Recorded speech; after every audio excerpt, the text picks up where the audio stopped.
Good morning, friends. This is the second part of the video on mindfulness, meditation, and the science of it. Before we start the second part, let's have a recap on what we understood from the part one.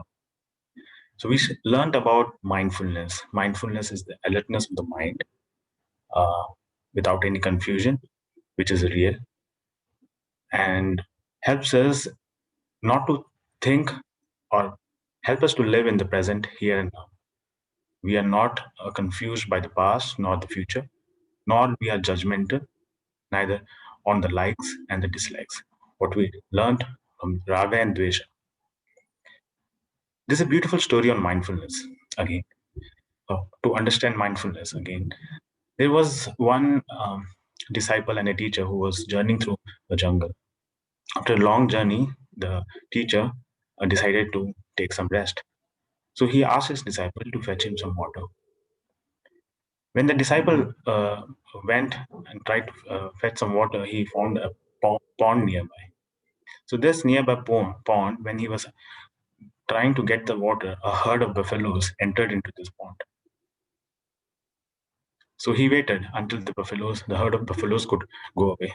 Once the buffaloes went away, he tried to fetch the water. He found that water is muddy because the buffaloes stirred it up. So he went back to his master and said, "Teacher, I found a pond, but I could not fetch the water because the water is not fit for drinking. It has been totally stirred up by the herd of buffaloes." The teacher said, "No problem.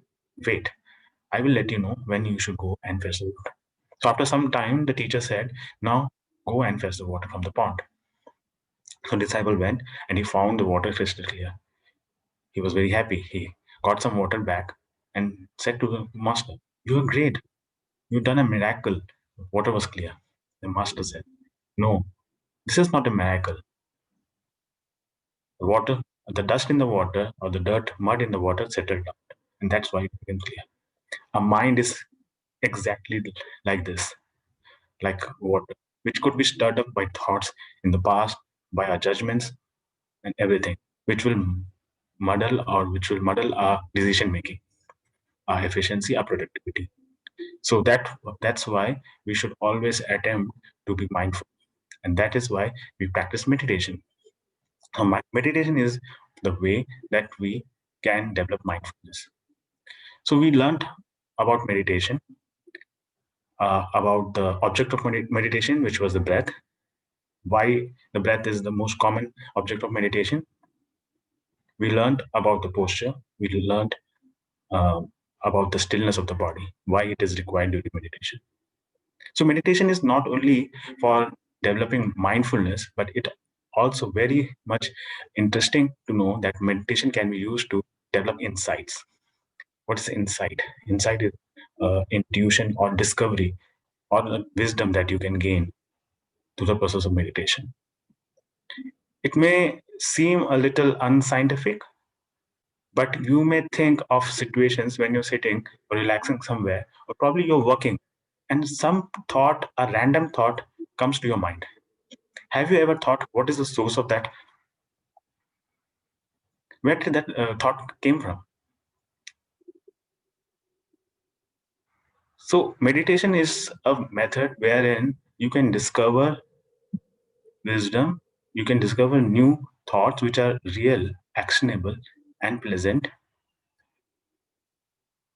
from your own intuition or from an inner voice. So let's move into more aspects of the meditation.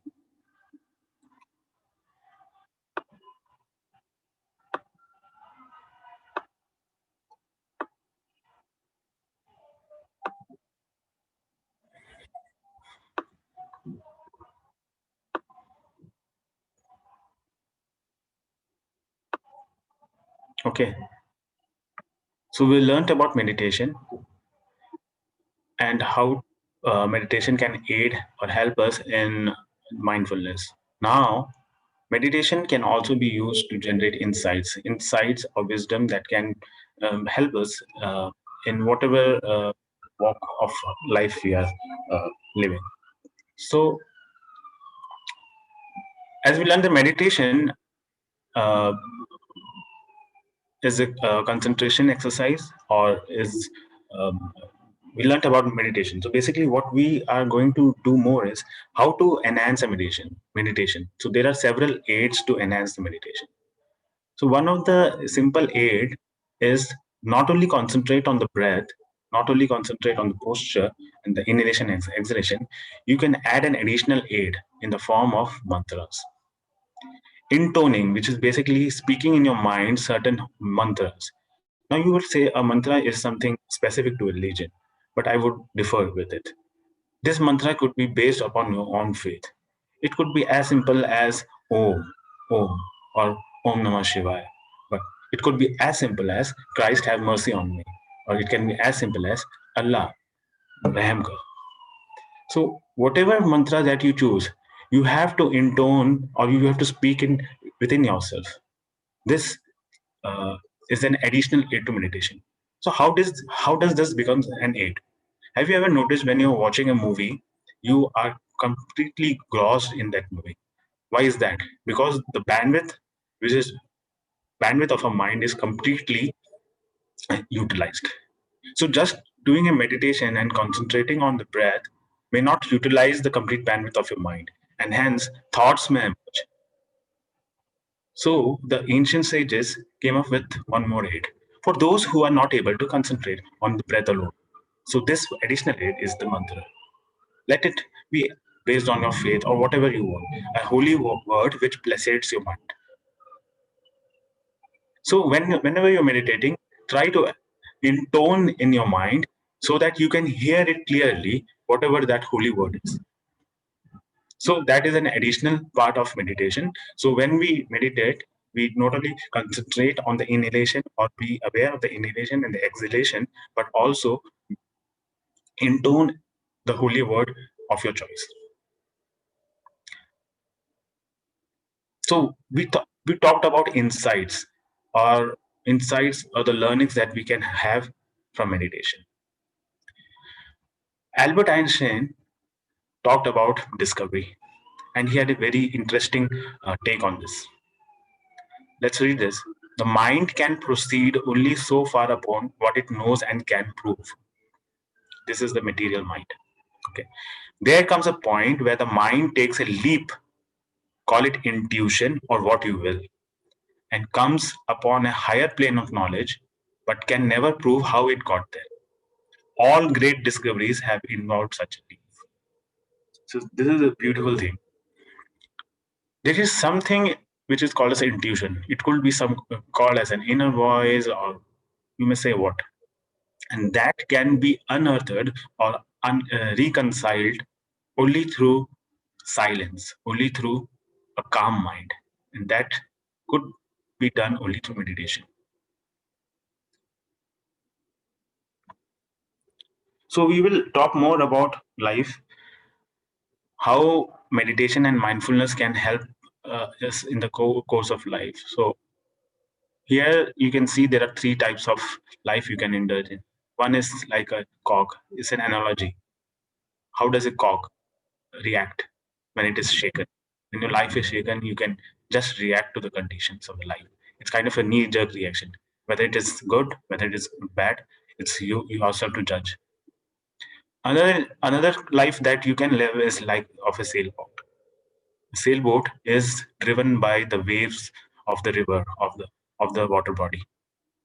So wherever it takes, it will go.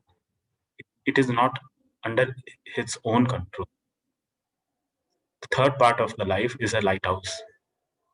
The lighthouse is aware of itself, its true self, and it becomes a light to others in whatever way you can.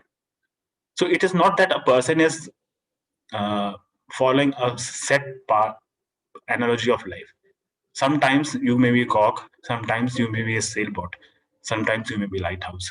But the evolution of a life of a human being should be such that he should evolve to become a lighthouse. He's completely in control of his mind. He's completely in control of his body, and become a light for others. So the three important questions that every human being should contemplate on. Who am I? Why have you come here? What do you want to do the rest of your life? So there's an interesting analogy to this. Whenever a human baby is born, what is the first thing that the human baby does?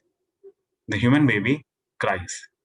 And if you have observed carefully, the cry of that baby is like quah, quah, quah. And in Sanskrit, it could be easily related to koham, koham, koham. Koham means who am I? So every human being that comes to the earth who asks this question to himself, who am I? Who am I? However, like as we progress in life, we forget the essential questions, who am I? And we go about directionless. The importance is having an insight, oh, who am I? Realizing who the true self within us is. So, and that would drive what is the purpose of your life, and that would drive how you apply your life in this short duration of time. So the realization once you contemplate on these questions is that you understand what is the true self. In Vedanta, it is called as Soham, or I am that. I am the Atman. I am the uh, Par Brahman. So realizing that it's a common factor in all religions. Have if you have ever compared different religions, you can remove the externalities of all the religions. You will understand every religion talks about oneness. When Christ used to teach, he used to say, "Be one with the Father in heaven, like I am one with him." In Buddhism as well, there is no God concept in Buddhism, but the Buddha tells what is the middle path, what is the eightfold path. It is the true self that you have to identify. So everyone has a jewel in his heart. Whether that jewel is enlightened, have you unconcealed the jewel so that the light can guide you in this life is upon you. To understand the light within, you need to be you need to basically meditate. You need to contemplate on the right questions. And that's why we have to cultivate a garden within ourselves, a garden which is of right thoughts, thoughts which are right, real, actionable, and pleasant. So once you understand or unconcile the jewel within, the light will guide you always. Okay, so here comes the science of yoga.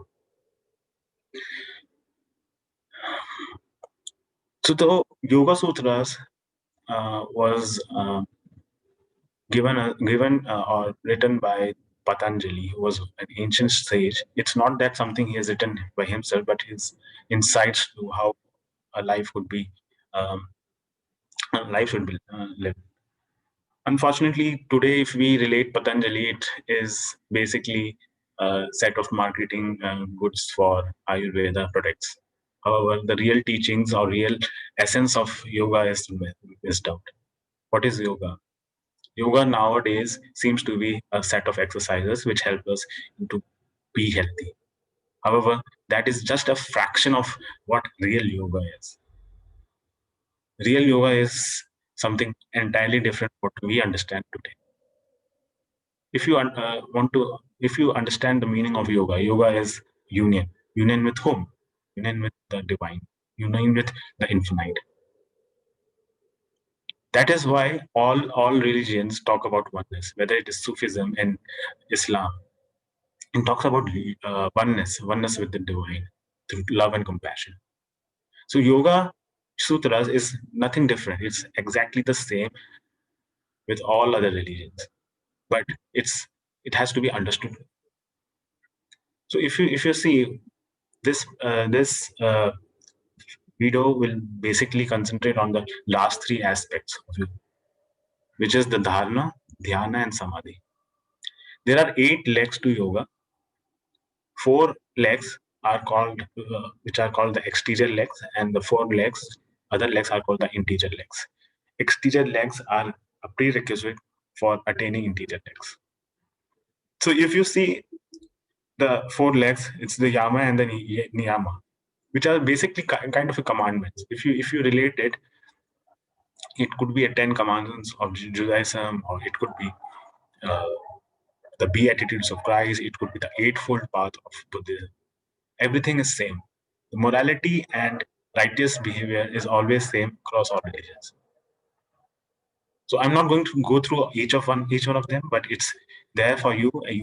Everybody understand this. It's only that we are unable to practice it. Ahimsa, non-violence, words, thoughts, and deeds. Satya, truthfulness and honesty. Asteya, non-stealing. Brahmacharya, continence, purity. This is basically has two legs for householders. Generally, it's purity of mind. Aparigraha, non-possessiveness. Niyama, shaucha, cleanliness, both internal and external. Santosha, contentment. Tapas, austerities and discipline. Swadhyaya, learning, self-learning and study. It is also the study of the self, the true inner nature. Ishwar Pranidhana. It's one of the most important things in Niyama. It's basically the devotion to the divine. When Sri Krishna says in Bhagavad Gita that you should do all your action and should not worry about the fruit, it's basically every work you do in this world should be selfless. It should not be there should not be a selfish motive behind it. And that is what Ishwar Pranidhana is. Once you have this attitude of doing every action, whatever the day-to-day activities, in a selfless way, it will be you will be more content. Moreover, you will have a better productivity because you are not anxious about the result of that action. So let's move to the interior legs. So interior legs of Yoga Sutra is the Pratyahara. Pratyahara is basically the withdrawal of the senses. This is basically we have already learned a bit of it, which is a part of mindfulness as well. We are not attached to something, attached to the material world, attached to bodily senses, attached to pleasures, attached to anything that you are addicted. So basically, removal or withdrawal of all the senses. The last three part are important because that is the final stages of yoga. The dharana is basically what we talked about. It's the art of contemplation. What we talked about meditation in the first video is basically dharana, or the contemplation or the concentration or awareness. Meditation is a noun. It's an incorrect word for what we practice. Basically, it's an art of contemplation. So dharana is where we are free of all thoughts and we contemplate. Why a clear mind is required to attain insight? Because the divine is only present where there is cleanliness or purity. And that's why dharana is one of the best ways to attain insights, attain wisdom, discover new things. Dhyana is the state when you have mastered the art of contemplation, and that is the meditative state of mind. It is called as different uh, terms in different religions. It could be redemption in Christianity, it could be liberation, moksha in Hinduism, Buddhism, it could be awakening, nirvana. So basically, dhyana is that state of mind that we attempt to gain from meditation or from contemplation. So once you reach that state of dhyana, you are a different self because you are free of all ignorance. And that's the state of wisdom that every human being has to reach. So human beings are evolving. Understand that there was a time we were like animals, hunting for food. Now, millions of years ahead, we have now reached a state we have developed in science and everything. But the real development would be when there will be a development of our thoughts, a development of our true nature, understanding the true nature. And the last stage of the yoga is samadhi. Samadhi is something that cannot be described. It cannot be described one who has attained it as well. It's a state of expanded consciousness and consciousness. So let me try to explain this. However, I am not an expert on this, neither I have attained anything, samadhi kind of thing. So when you define consciousness, consciousness is something that you can perceive. So basically, if I say, "Are you conscious?" Yes, you are hearing my voice. You are watching this presentation. You are watching me. So you're conscious. You can see. So that kind of consciousness that we define is limited. That is a finite kind of consciousness. So through dharana, dhyana, you can reach an expanded consciousness, which is kind of infinite or uh, kind of infinite, wherein you are one with the universe. What does this mean, one with the universe? This is kind of a confusing term. When you feel that there is no difference between you and everything surrounding you, it's called an expanded consciousness. When you treat a beggar in the street and a rich person in a palace with the same mind, without any difference between them, it's called expanded consciousness. When you treat an enemy as a friend, is called an expanded consciousness. When you do not react but respond to situations, it's called expanded consciousness. That state of mind where you have developed a certain dispassion. The word which is dispassion is called vairagya in Sanskrit or Hindi. Dispassion doesn't mean that you are disinterested. Dispassion means you are detached by the result of any of your actions. So that kind of uh, so basically samadhi is that kind of state of mind that you are always living. It is also called as the will of God. You are always doing what is the will of the divine. So the terms that the samadhi you can relate is expanded consciousness, oneness with infinite, resurrection, treading the path. Whether we reach there or not, it's up to you to understand the true self. So these are the three samadhi. So in different religions, we call it in different terms. Christ consciousness, Bodhisattva, Krishna consciousness. So this is a brief overview of the Yoga Sutras, which you can easily relate irrespective of your faith, irrespective of what religion you follow. Because this is a common aspect in all religions: the oneness, the expanded consciousness, the morality, the way to live. Nowadays, meditation has become such a buzzword that people meditate. But meditation is futile if you do not follow the prerequisites, which is the yama niyama. Unfortunately, now it's become so commercial, we forget what is the right method or right way to follow meditation. So hopefully, this brief infographic may have given you a small view on what meditation actually is and what the three major questions: who am I? What is the purpose of my life? And how do you want to tread this life? It's all essential part of meditation. In, secondly, you must understand your true self, the jewel inside you. It's hidden. You need to understand the light within so that you can be guided properly.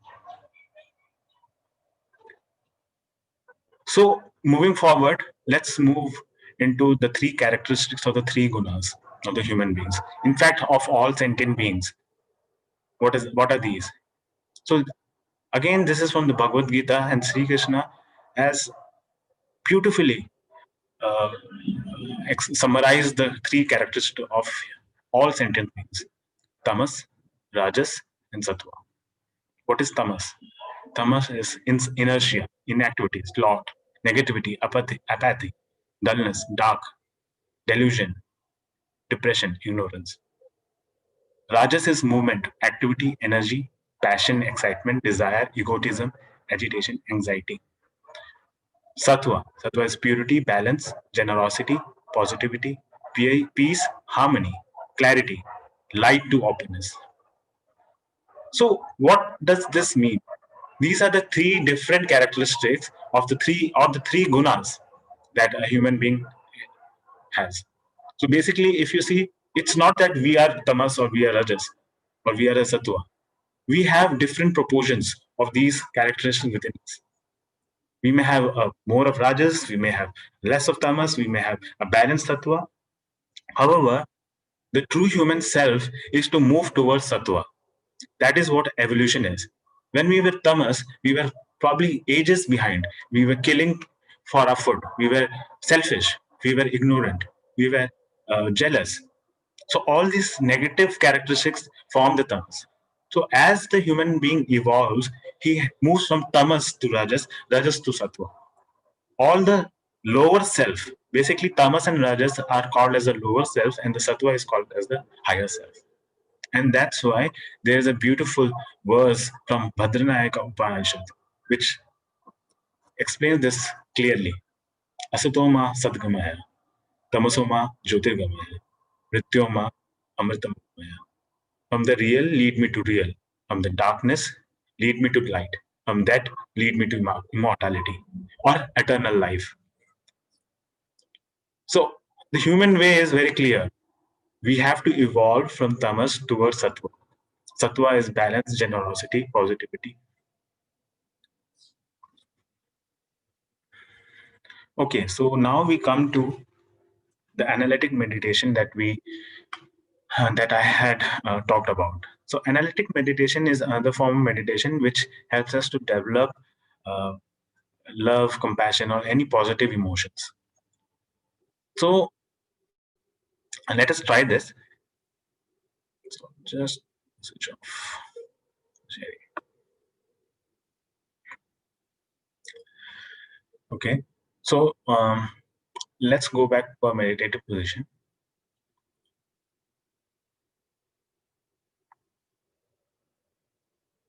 A comfortable posture.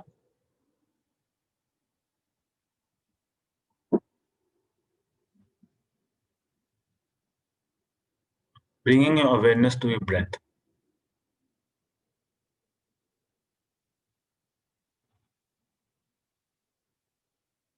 The inhalation and the exhalation.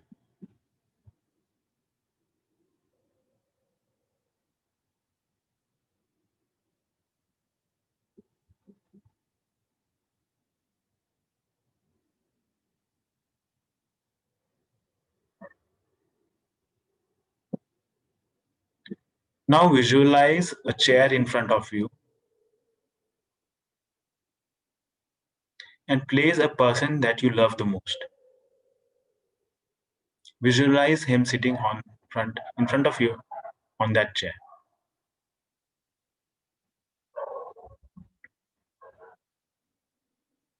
You may see him clearly or you can see him in a hazy manner, doesn't matter. But visualize that person that you love the most sitting in front of you in that chair.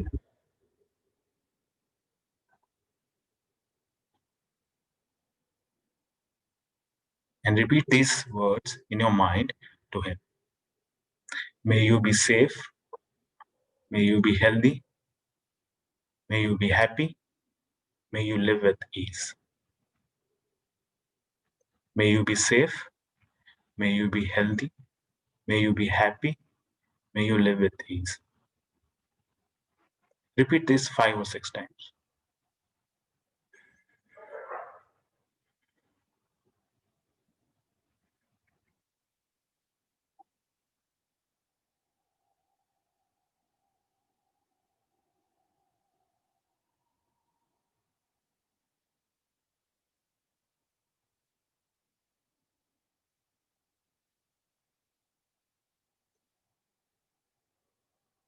Now place a stranger in this chair, a stranger, anyone, to whom you are indifferent. You may have seen a neighbor but never talked to him. You may have seen some person when you go for a walk, a stranger who you don't know personally, but you have met him. And repeat the same words to this indifferent person, a stranger. May you be safe. May you be healthy. May you be happy. May you live with ease. Repeat this 5 to 6 times.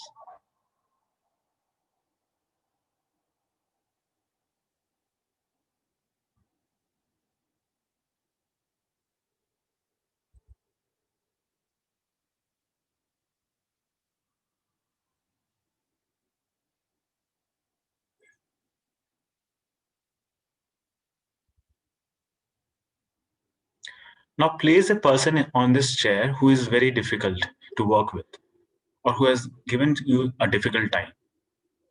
There is a strain whenever you think of this person or you engage with this person. And repeat the same words. May you be happy. May you be safe. May you be healthy. May you live with ease. May you be safe. May you be healthy. May you be happy. May you live with ease.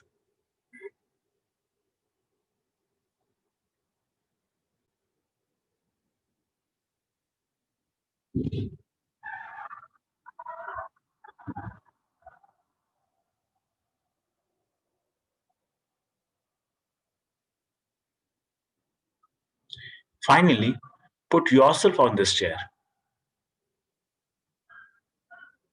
and repeat the same words in your mind. May I be safe. May I be healthy. May I be happy. May I live with ease.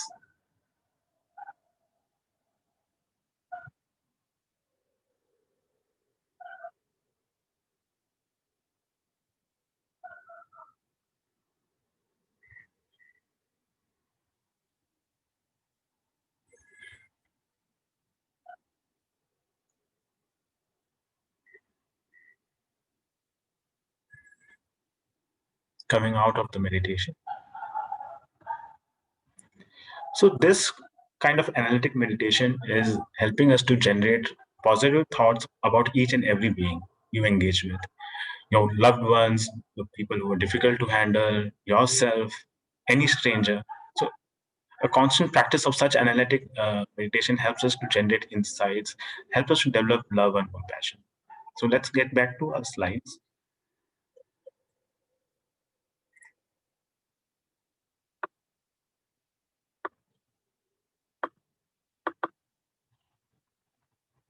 Okay.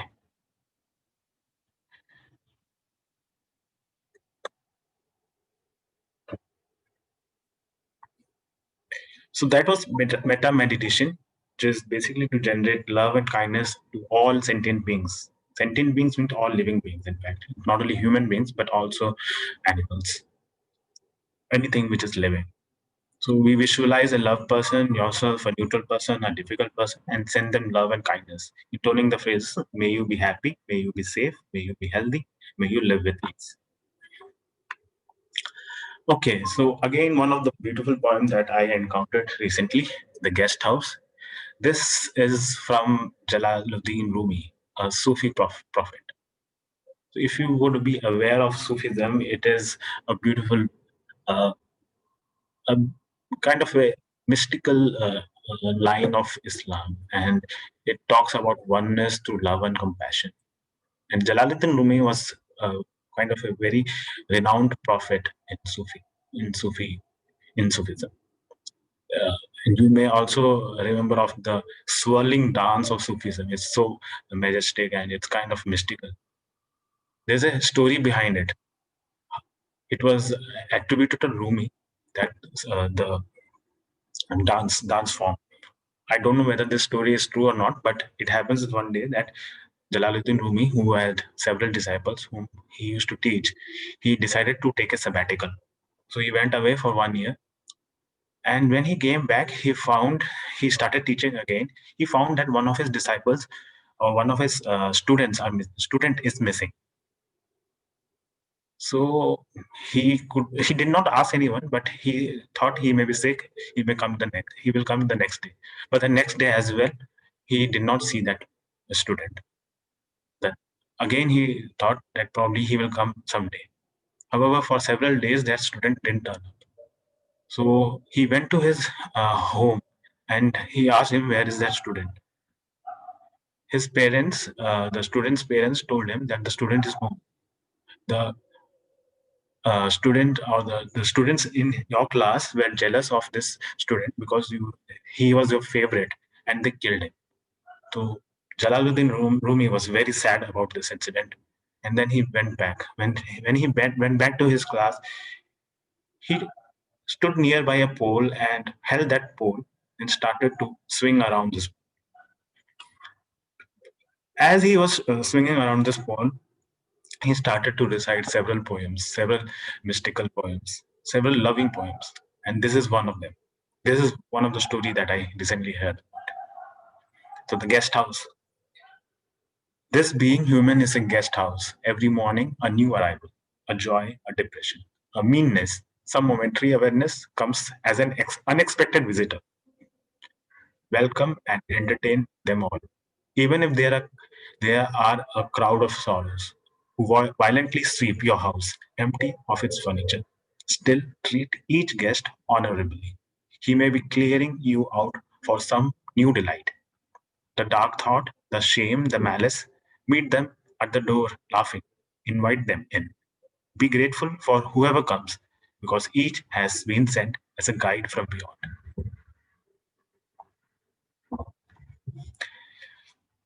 A quick check on laziness. So when we are talking about awareness, we should also know, like at times, what are the different types of laziness. So this infographic is basically helping us to identify the laziness. One kind of laziness is pure laziness, which is physical, sloth, lounging around doing nothing. If you are aware of that, you are indulging in such kind of laziness, you can move out of that. Unfortunately, we are not aware itself that we are lazing around. The second type of laziness is busyness. It's prioritizing things which and wasting our energy on things which are not important. If you understand such kind of laziness, you can easily move out and prioritize things which needs more attention. It could be anything, you should have a knack of understanding which things are important and which things are not important. And the third type of laziness is the mental laziness, a mental block which inhibits us to doing anything. You have a task. Oh, I cannot do this task. It's very difficult. I cannot reach that place. I cannot. I am not perfect, and you do not even try that particular task. That is kind of a mental laziness. The idea behind these understanding these three laziness is to become aware of such laziness and to move forward to do the right action. The path. So what we learn from meditation is not only to generate mindfulness but also to gain insights, to awaken that wisdom within, which is within us, so that it could guide us in the right path. So what actually is the path? Path is nothing but two simple things: do not harm anybody in thoughts, words, and deeds, and secondly, give a helping hand to anyone who needs. It's basically generosity and kindness, and that's what we have learned across all these slides. So that comes to an end to the second part of this video. I would like to end with one beautiful story that I recently heard. Okay, so this story, you may have heard this, but I'm just sharing it again for those who have not heard this. Kingdom of Arjuna. So there, everybody knows about Arjuna. So Arjuna, as a king, used to take a tour of his kingdom every day in his chariot, ridden by Lord Krishna. So in a busy marketplace, he finds a beggar begging. Out of his love and compassion, he gives him 100 gold coins, and he thinks the beggar will not beg again. The beggar receiving it was very happy, and he profusely thanked King Arjuna, and he went away towards his home. While he was going through his home, he thought wonderful things. I will buy my home, I will build a new home, I will buy food, I will buy clothes, I will do this and that with this money, and I will never beg again. While he was on his way, a thief robbed him by showing the knife, and he again have to part away with this 100 coins of gold coins. So next day he went again to this street where Arjuna finds him again and asks him what happened. Why are you begging again? I gave you a treasure estate. The beggar says, I was robbed. Out of compassion again, Arjuna gives him a jewel this time, a very big jewel, a shiny jewel which is worth more than that 100 gold coins. Happily, the beggar goes back again to his home, this time very careful that he doesn't misplace it or gets robbed. At his home, he finds his wife sleeping, so he could not tell his wife what has happened. So he places this jewel in an old pot which is not used so that it is safe, and he goes to sleep. When he was sleeping, his wife gets up and sees that her husband is sleeping, so she has some work. She has to fetch water. So she takes the pot which she uses to fetch water. But on the way, the pot falls down and the breaks. So she rushes back to the home and takes an old pot. The old pot she doesn't know has the jewel. So while she was fetching the water from the river, the jewel gets dropped into the river and flows away. While she is back and she is cooking food, her husband, beggar, wakes up and tries to spot the jewel. However, he could not find it. He says, "This is filled with water. Where is the jewel?" And recites the story to the wife. The wife says she is extremely sorry. She used this to fetch the water, and it seems that jewel may have fallen into the river. The beggar is remorse again. So next day again he went to this busy marketplace where King Arjuna is coming, and King Arjuna is very surprised to find him again there. So the beggar again recites the story what has happened, and the Arjuna says, "I cannot help you. You are not destined not to beg." Looking at Krishna, he says, "See what we could what we can do with this beggar." Krishna quietly smiles at him, and he takes out two bronze coins and gives it to the beggar. The beggar thanks Krishna, but he thinks, such a big person like Krishna, and he's giving me just two bronze coins. This is worth nothing. I can't even buy one meal from this. So beggar thanks Krishna, and goes back on his way. While on his way, he sees a fisherman with a big fish in his hands. So he thought, this fish is not enough for me, but however, I will buy this fish and probably I will release this fish on the river, in the river. Let this two bronze coins help this fish. So he buys this fish and he goes to the river and releases this fish. The fish, in happiness, gulps out the jewel that he has lost in the river back to him. And he finds the jewel and he's very happy. And he runs. He takes this jewel and starts running towards the marketplace to tell Krishna and Arjuna what had happened. While he was running towards the marketplace, he says, "I got it, I got it, I got it, I got it." When he says this, "I got it," the thief who has stolen the 100 coins, gold coins from him, uh, understands that he may have found him. And he rushes back to him, this beggar, and gives back the 100 gold coins back to him, saying that, "Don't get me caught, because this is a marketplace, everyone will beat me up." So he not only receives the jewel back, he receives this 100 bag of gold coins. And he races back to Arjuna and Krishna and says, "See, I have received both of the treasures that you have given me. Now I am not a beggar anymore." After listening to the story, Arjuna says puzzled and asks Krishna, what just happened?" So Krishna said, when you gave a donation or when you gave something to the beggar was thinking about only himself, his clothes, his building, his house, his welfare. But when I gave him a donation, he started thinking about others. It's only when you start thinking about others and you propagate this generosity and kindness towards others that you will be able to receive. So that is the path which we have to tread, and that is the bigger motive of our life. Thank you, and tomorrow probably I will have a concluding part of this video. Thank you very much.